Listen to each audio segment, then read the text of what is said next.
Últimas semanas hemos titulado una serie titulada Vamos a contarles a todos. Voy a contarles a todos. Y mi oración ha sido que a través de las últimas semanas el Señor haya puesto un corazón encendido para testificar, para predicar, para decirle a las personas que hay un Salvador del mundo y ese es Jesucristo. Que hay uno que puede cambiar nuestra situación y ese es Jesucristo. Que hay uno que puede cambiar el desierto y traer aguas vivas, que ese, su nombre es Jesucristo. Y por las últimas 4 semanas hemos hablado acerca de una mujer samaritana que se encuentra con Jesús, que tiene una revelación de quién es Jesús, y es en ese encuentro con Jesús ella se da cuenta que Él era el Mesías, que Él era el Salvador del mundo, que Él era el Rey de Reyes y Señor de Señores. Y ella no se queda con esa información, sino ella va a decirle a su pueblo de una persona que le había contado todo lo que había hecho en su vida, pero que esa persona podía cambiarla, que esa persona podía darle aguas que brotan vida eterna. Y lo impactante es que cuando ella testifica, dice la palabra del Señor, que el pueblo se acercó, ¿a quién? A Jesús. Este pueblo estaba entrando a una nueva temporada. Este pueblo estaba entrando a una nueva temporada de salir de la oscuridad a entrar a la luz que Cristo puede dar. Estaba saliendo del pecado para encontrar la liberación que solamente se puede encontrar en una persona, quien es Jesús. Y la misma liberación que ese pueblo fue entregada, esa misma liberación nosotros como hijos también la podemos recibir. Ellos estaban entrando en un tiempo de arrepentimiento y pusieron su fe, como dicen los últimos versículos del capítulo 4 que leímos la semana pasada, que pusieron su fe en el Salvador del mundo. Ellos no creyeron en las señales, no creyeron por ver señales, ni milagros, ni sanidades, ni liberaciones. Ellos creyeron por las palabras que salían de la boca de Jesús. Y en este capítulo, si usted puede abrir su Biblia en Juan capítulo 4, versículo 43, Jesús está con los samaritanos, pero está a punto de entrar a su tierra, a su pueblo, a los judíos. Jesús conocía lo que él tenía, lo que él iba a enfrentar. Él es omnipresente, Él es omnisciente, Él lo conoce todo, Él es todopoderoso y Él sabe las cosas que van a ocurrir. Él sabía el pueblo que le esperaba. Los samaritanos, ellos creyeron en Dios por las palabras de Jesús. Pero Jesús iba a entrar a un territorio, iba a entrar a Galilea, a una región donde iba a hacer la mayoría de los milagros, donde iba a hacer la mayoría de las liberaciones, y iba a encontrarse con 2 generaciones, diga 2 generaciones.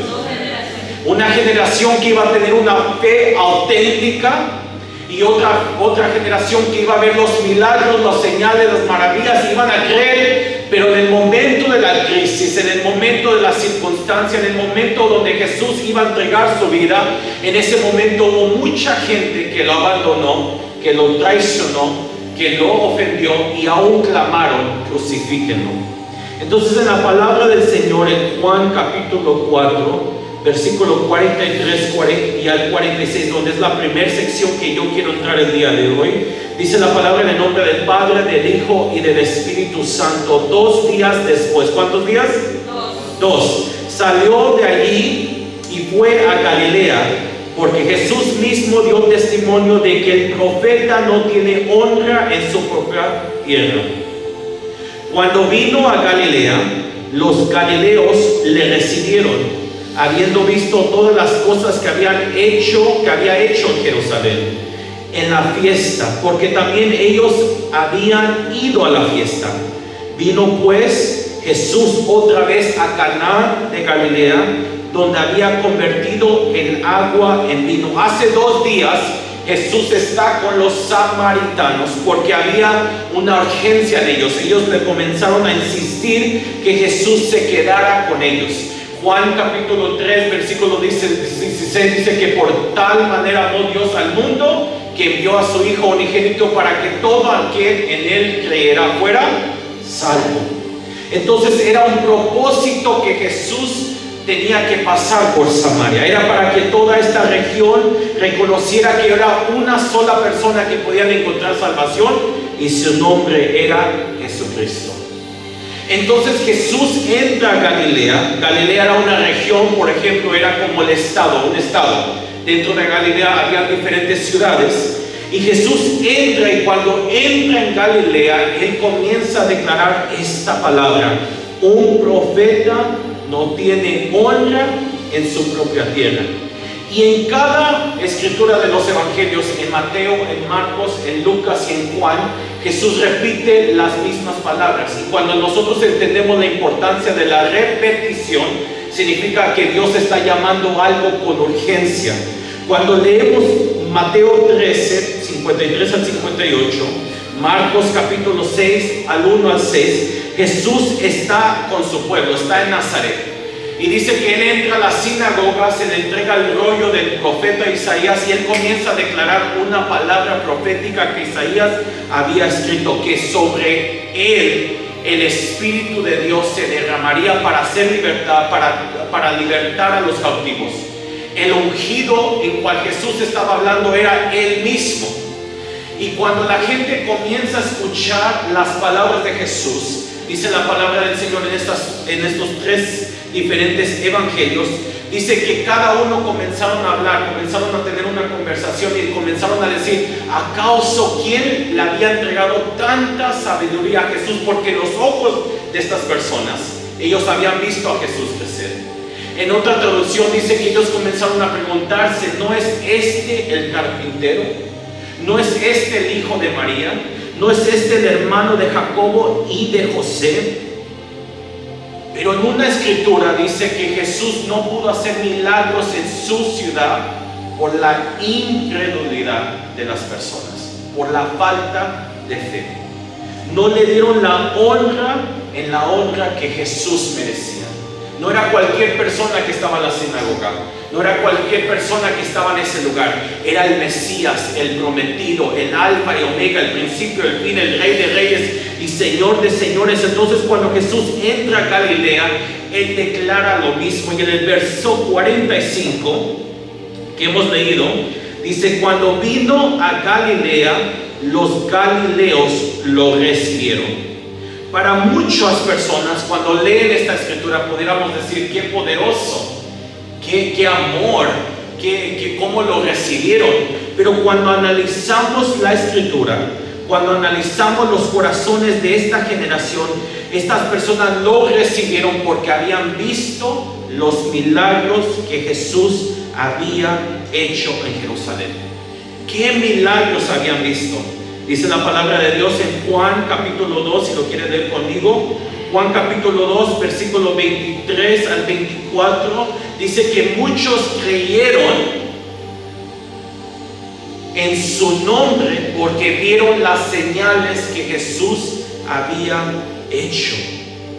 Pero Jesús no confiaba en ellos porque conocía al hombre, conocía el interior, el corazón del hombre. Entonces Jesús entra hoy a Caná de Galilea, donde Jesús hace su primer milagro, donde Jesús hace, su primer señal en convertir el agua en vino. Y hay dos tipos de generaciones que yo quiero explicarle.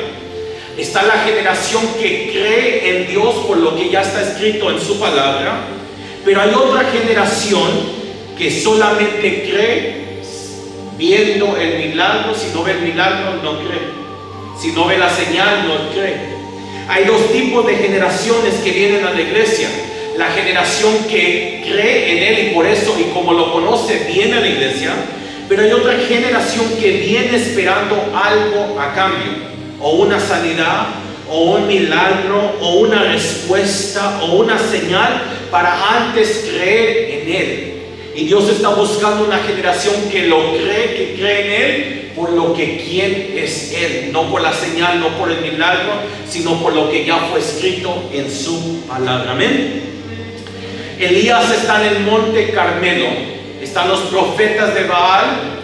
Elías le dice a estos profetas: ustedes no están sirviendo al Dios verdadero. Él hace en Primera de Reyes capítulo 18, dice la palabra del Señor, que le dice a los profetas Baal: ustedes construyan el altar, ustedes hagan los sacrificios, ustedes clamen a su Dios, porque Elías entendía que él servía al único Dios y verdadero. Dice que ellos hicieron su sacrificio, ellos comenzaron a clamar, no pasaba nada. ¿Cómo iba a definirse quién era Dios? El que descendiera fuego del cielo. Estos profetas comenzaron a gritar, comenzaron a cortarse, comenzaron a hacer sacrificio y nada pasaba. Y Elías, en un momento, dice la escritura, que Elías comienza a burlarse de estos profetas. Y comienza a decir: ¿acaso su Dios no los escucha? ¿Acaso su Dios no los ve? ¿Acaso su Dios tiene su mano cortada? ¿Acaso su Dios no puede caminar? Se comienza a burlar de ellos y de repente dice la palabra del Señor que Elías dijo, que Elías comenzó a clamar, que Elías comenzó a interceder y dijo, le clamó a Dios y dijo, dice la palabra del Señor, que él comenzó a clamar. Él comenzó a orar y dijo: Dios, desciende el fuego para que ellos conozcan que tú eres Dios. No era que Elías necesitaba ver el fuego para que él conociera que él era Dios.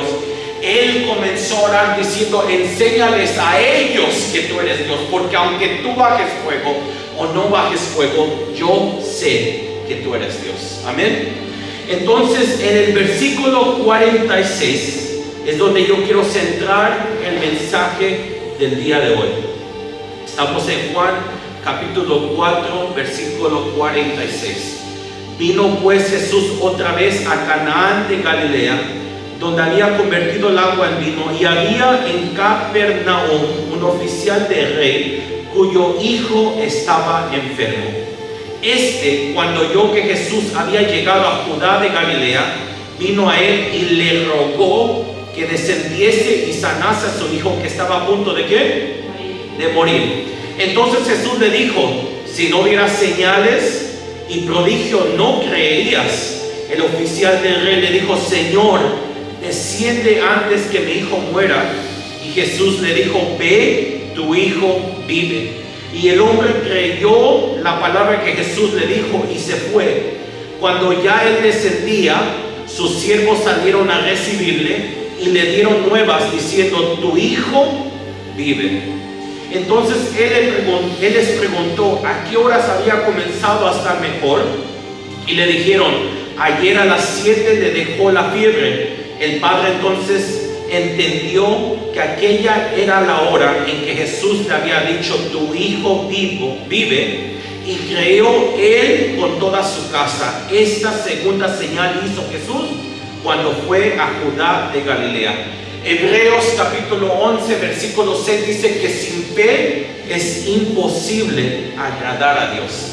Y la pregunta que yo tengo, la pregunta que Dios me ha estado ministrando: ¿de verdad tenemos fe? Y la otra pregunta: ¿de verdad tenemos la fe que agrada a Dios? Porque podemos decir que tenemos fe, pero en el momento de la circunstancia, en el momento de la prueba, ¿de verdad tenemos la fe que agrada a Dios?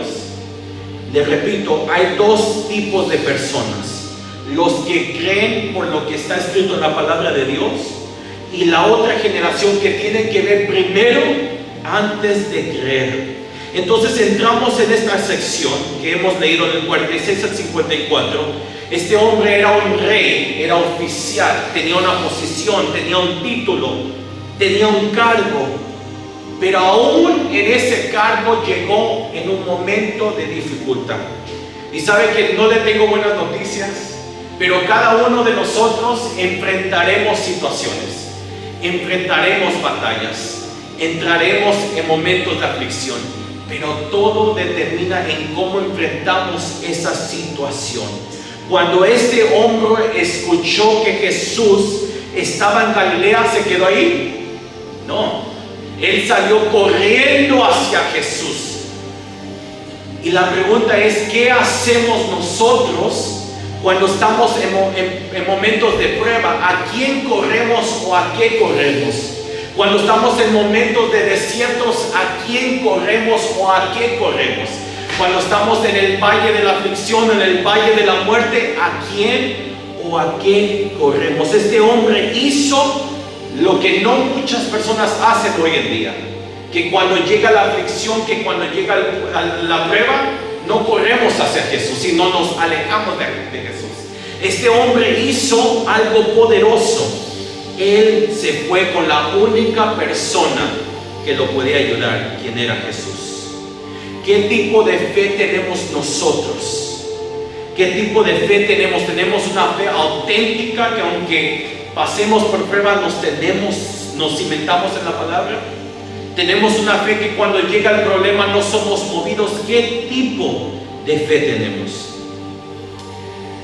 Hay algo importante, porque cuando pasamos momentos donde la mayoría de nosotros hemos servido al Señor, pero hay momentos donde encontramos el silencio de Dios, donde Dios no habla, donde no sentimos la presencia de Dios, donde aunque leamos, no lo sentimos, no nos habla el Señor. Y en esos momentos, ¿qué es lo que hacemos? ¿Dónde está nuestra fe? El pueblo de Israel, dice la palabra del Señor, que Dios los había libertado de Egipto. Ellos habían entrado al desierto y de repente Dios le habla a Moisés, que Moisés subiera al monte para entregarle los mandamientos. Y dice que el pueblo comenzó a desesperarse porque no había visto a Moisés descender. Ellos habían escuchado el sonido de Dios como truenos, pero en el momento de espera, en el momento donde ellos no miraban a Moisés descender, dice que se desesperaron y comenzaron a construir un becerro de oro. Comenzaron a adorar este becerro porque se desesperaron. David entendía el tiempo de espera. Dice que pacientemente él esperó ¿a quién? A Jehová. Él estaba pasando por una circunstancia, él estaba siendo perseguido por sus enemigos. Él estaba clamando, si usted lee la escritura antes de ese versículo, él estaba pasando un momento de circunstancia, un momento de prueba, un momento de llanto, un momento donde no escuchaba a Dios, pero entendió lo que era fe. Se detuvo a esperar en Dios. Y en medio de esa espera dice que el Señor inclinó su oído para escuchar su oración. ¿A quién se inclina nuestro corazón? ¿Cómo se inclinan nuestros corazones? ¿Se inclina al deseo de nuestras carnes o se inclina a la intercesión de nuestro espíritu? Este hombre se fue con Jesús, le comenzó a rogar. Este hombre no quedó pasivo, no se quedó pasivo. Este hombre necesitaba que Jesús fuese a su casa. Él tenía en sus manos una condición, él tenía una oración de vida y de muerte. Yo sé que algunos de nosotros hemos pasado esas situaciones que no sabemos qué hacer, pero la respuesta siempre está en Jesús. Amén. Versículo 48. Entonces Jesús le dijo: si no vieras señales o prodigio, no creerías. Jesús le dice en otras palabras: tengo que enseñarte algo, tengo que tocar la puerta de tu corazón. No solamente era para este hombre, sino había llegado un pueblo a recibir a Jesús por lo que ellos habían visto. Y este hombre en su aflicción comienza a pedirle a Jesús, comienza a insistirle a que Jesús fuese a su casa. ¿Qué tipo de fe tenemos? ¿Sabe que Dios me ministraba en esta parte? Porque no solamente es tener fe auténtica, sino es tener una fe que sigue creyendo en lo que Dios ha declarado sobre su palabra. Este hombre no se quedó pasivo. Este hombre comenzó a orar, comenzó a interceder, comenzó a insistirle a Jesús que descendiera con él porque su hijo estaba a punto de ¿qué? De morir. ¿Qué tipo de fe tenemos? ¿Tenemos la fe que todavía oramos? ¿Tenemos esa fe que aún creemos? ¿Tenemos esa fe que aún intercedemos? ¿Tenemos esa fe que aún rogamos? O ya estamos donde ya no le pedimos a Dios porque no lo hemos visto, porque no hemos visto el milagro, porque no hemos visto la señal, porque no hemos visto la liberación. Mateo capítulo 7, al versículo 7 al 8 dice: pidan, esta es la palabra de Jesús, pidan y se les dará, busquen y encontrarán, llamen y se les abrirá, porque todo el que pide recibe, y el que busca encuentra, y el que llama se le abra. Nos muestra el estilo de vida de un creyente que camina en fe, que aunque no lo está viendo, no se queda pasivo, sino continúa creyendo, continúa orando, continúa creyendo, continúa buscando esta puerta que Dios puede abrir. Lucas capítulo 18, versículo 7 al versículo 8. Otra vez estas son las palabras de Jesús. ¿Acaso Dios no hará justicia a sus escogidos, que claman a Él día y noche? ¿Se tardará mucho en responderles?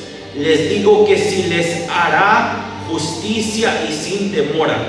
No obstante, mire la pregunta: cuando venga el Hijo del Hombre, ¿quién está hablando acerca de Jesús? ¿Encontrará fe en la tierra? Hay algo impactante. Cuando Jesús llegue una vez más por su pueblo, ¿encontrará fe en el mundo? Más directo, ¿encontrará Jesús fe en su iglesia? Más personal, ¿encontrará fe en cada uno de nosotros? Si Jesús nos viera en este momento y escudriñara lo más profundo de nuestro corazón, ¿encontraría fe aún en Él? Verso 50. Jesús le dijo: ve, tu hijo vive.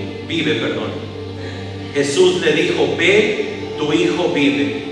Y el hombre creyó en las palabras que Jesús le dijo y se fue. En el versículo 50 hay dos cosas que pasan. Hay una instrucción y hay una promesa. La instrucción era que fuera a ver, ve. Esa fue la instrucción. La promesa es: tu hijo vivirá. ¿Cuántas instrucciones Dios no nos ha dado? Y aún en medio de esas instrucciones no lo hemos obedecido, y por eso no hemos visto el milagro, por eso no hemos visto lo que Dios ha prometido sobre nosotros. Y en la palabra del Señor, Dios nos muestra diferentes instrucciones que le dio al pueblo de Israel. Por ejemplo, Abraham, Dios le da la instrucción: deja tu tierra, deja tus padres, deja la tierra que tú conoces. La promesa era que Dios haría el nombre de Abraham grande, que Dios le entregaría una tierra, que Dios le entregaría una descendencia. ¿Qué hizo Abraham? Él siguió las instrucciones de Dios. Él dejó su tierra, él dejó lo conocido para entrar a una tierra desconocida. ¿Qué le entrega a Dios? Le entrega una descendencia, le entrega una generación. Por eso en el libro de Hebreos, si no me equivoco, él es conocido como el padre de la fe, porque aún él no viendo, él creyó en las palabras que Dios le había entregado. Moisés, Dios le entrega una instrucción, le dice: saca mi pueblo de Egipto. La promesa era para que mi pueblo perdone, entre a la tierra donde fluye leche y miel. La instrucción era: saca al pueblo. La promesa era: entrarán a la tierra donde fluye leche y miel. Pero ¿qué pasó en el transcurso? Dice que el pueblo de Dios fue sacado de Egipto, entró al desierto, y en un momento Dios le habla a Moisés y le dice: dile, levanta líderes a que vayan a ver la tierra que yo ya les he entregado. Esa fue la instrucción. Pero cuando el pueblo, los líderes, vieron la tierra, entraron a la tierra, ellos vieron gigantes, ellos vieron a hombres altos, ellos se vieron pequeños, ellos se vieron como hormigas, ellos se vieron como que no iba a haber posibilidades. La instrucción era solamente: ve a ver la tierra. Y por medio de esa desobediencia de ellos no creer, de no tomar posesión, toda una generación por 40 años murió. hasta que Dios tuvo que levantar una nueva generación, la generación de Josué, que conquistó la tierra. Cuando Dios le habla a Josué que vaya y conquiste la tierra, esta generación entendió la importancia de la instrucción y por promesa entraron a la tierra prometida. Jeremías, el profeta Jeremías, Dios le habla. La generación se había apartado de Dios, había dejado a Dios. Y Dios le dice a Jeremías: dile al pueblo que regrese a mí. Esa era la instrucción. La promesa es: y yo me volveré a ellos. Muchas veces este pueblo dejó de seguir a Dios, dejó los mandamientos, comenzó a entrar a la idolatría. Y cuando esos momentos llegaron, dice que los enemigos comenzaron a conquistarle. Pero cuando estos hombres reconocieron la instrucción de volver a Dios, no con sus vestiduras, sino con su corazón, dice que Dios se volvía a ellos y los rescataba y los ayudaba. ¿Qué hizo que este hombre caminara?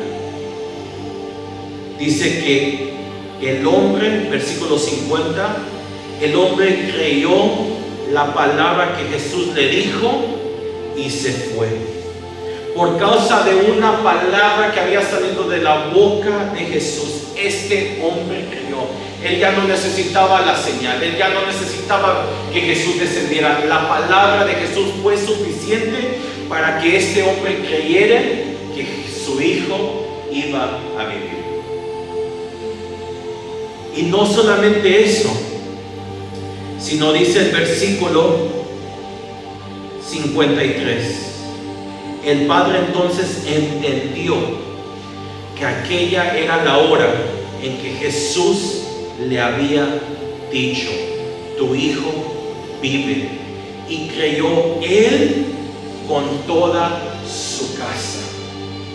La palabra de Jesús fue tan impactante que pues no solamente él creyó, sino que toda su descendencia creó. Y le voy a contar algo muy personal. Ayer fui a recoger algo para que nosotros pudiéramos cenar, y Dios me habló, Dios me ministró con esta palabra.